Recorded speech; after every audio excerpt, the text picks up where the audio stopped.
historically black colleges and universities, HBCUs, are seeing a surge in new applicants. HBCUs like North Carolina A&T State University in my hometown, Howard University, and Delaware State University are welcoming more students on campus. That's according to the publication Higher Ed Drive.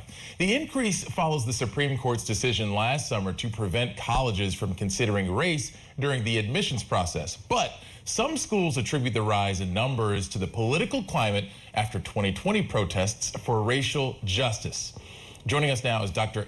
Zachary Faison. He's the president of Edward Waters University, an HBCU in Jacksonville, Florida. Dr. Faison, good to have you. In the lead up, we discussed an uptick in enrollment for some HBCUs.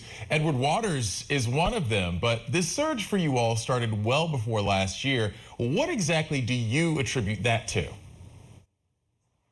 Well, I think as you mentioned earlier, there certainly has been some shift in the political climate. And what we're seeing is that parents and students they want to be places where they're celebrated, not just tolerated. And so we attribute that a lot of the uptick to the traditional HBCUs provide, where we really provide a holistic support system for our students, and so that they can be in places, again, where they know that there's a vested interest amongst our entire academic community in helping to scaffold their overall success. Let's drill down into this for just a moment. What exactly have you been hearing from students about why they've chosen Edward Waters over any other institution in the area or across the country? Well, students are, increasingly looking for spaces again where they see similar faces, where they can resonate with faculty and staff and administrators that know their stories, that can partner with them in helping to make their aspirant dreams a reality. And certainly here at Edward Waters University, we're the first HBCU in our state. We have seen phenomenal growth towards that end. We're the fastest growing HBCU in our state. Our enrollment has skyrocketed by nearly 30% since 2019. And so when we talk with parents and students, they're interested in making sure that they are in spaces where they feel safe, where they feel supported, and where they can feel inspired to reach beyond their highest heights and realize their aspirant dreams. Before 2020, HBCUs had reported struggles with enrollment, and they have been historically underfunded. How is this enrollment surge really impacting your school's bottom line, or is it impacting your school's bottom line? Well, it has had a tremendous impact on our bottom line for the past 5 consecutive years. We have had, end of fiscal year multi-million-dollar surpluses, and we, attribute that directly to the growth that we've experienced as an institution, and certainly we've been able to take those additional and resources and then reinvest back into the life of our institution. We've had about $35 million in capital infrastructure improvements on our campus, from residence facilities to academic living and learning spaces, to athletic spaces, to instructional facilities, biology laboratories, our criminal justice and forensic science laboratories.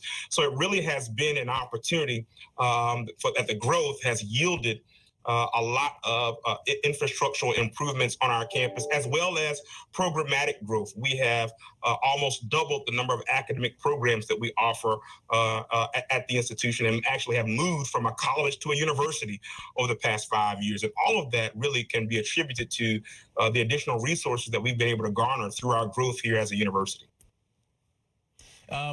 As a Morehouse man, I'm well aware of how HBCUs have been beacons of light for black communities through times of challenge and controversy. You can consider the last 4 years a period like that for some. Discussions of affirmative action and DEI have really moved some people to act. As you said a bit earlier, some students are looking for a safe space, looking for people who look just like them. But something I've been very curious about, how does a place like Edward Waters keep that momentum when there aren't times of challenge and controversy? How do you keep that going? Yeah, well, I think, again, it's part of the ethos of who we are as Edward Waters University. We were founded by the African Methodist Episcopal Church right in the shadow of the ending of the Civil War. And so it's a part of our legacy of really providing outstanding opportunities for young persons of all persuasions, but particularly persons of color and African Americans in this country, to have the opportunity again, to really change the course of their lives through this wonderful gift that we call higher education. And so, again, it's something that we have had a long-standing tradition for championing at Edward Waters University. And what we're finding is that increasingly parents and students are wanting to tap into that legacy. As you talked about some of the political strife that we are experiencing throughout our country and in many political circles, parents and students are interested in being in places where they can feel safe, where they can feel supported, and where there's a record of success. And certainly Edward Waters, as the state of Florida's first private independent institution of higher learning and first HBCU, is a testament to that kind of success. And so that really is why so many parents and students are choosing Edward Waters University as their place that they want to be for the next 4 or 5 years. I think some folks out there in our audience may be hearing this pitch and their ears are perking up. Dr. A. Zachary Faison, Jr., president of Edward Waters University, thank you for your time. We appreciate it. Thank you so very much for having me.